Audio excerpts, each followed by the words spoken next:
Ne cherchez pas Dara Damkhel dans un guide touristique. La localité située au pied des montagnes du nord-ouest du Pakistan, tout près de l'Afghanistan, est clairement un endroit à éviter. Sauf si vous tenez à goûter à l'atmosphère d'une zone tribale ou encore si vous cherchez une arme.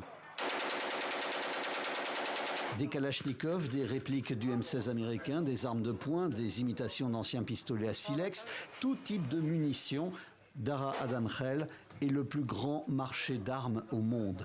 Une zone de non-droit où, a priori, l'art et la connaissance n'ont pas vraiment de place.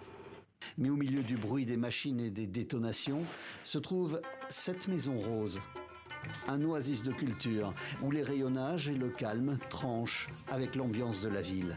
Raj Mohammad est à l'initiative de ce qui est devenu une véritable bibliothèque. Ici, on trouve des ouvrages sur l'histoire du Pakistan ou de l'Inde, des livres religieux, mais aussi du Virginia Woolf, des romans d'espionnage de Tom Clancy, Le Maître de l'épouvante, Stephen King, la saga Twilight, ou encore un livre sur la vie, les discours et les lettres d'Abraham Lincoln. Au début, nous étions découragés. Les gens demandaient « À quoi servent les livres dans un endroit comme Dara Damkhel? Qui pourrait lire ici ?» Mais nous n'avons pas reculé devant notre objectif, nous avons continué.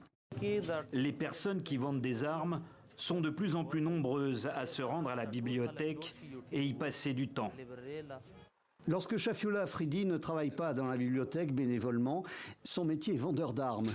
Tous ses collègues et la plupart de ses clients sont loin d'être convaincus de l'utilité de cette bibliothèque dans le quartier. Le taux d'alphabétisation dans les zones tribales est parmi les plus faibles du Pakistan en raison de la pauvreté, des traditions patriarcales et du manque d'écoles.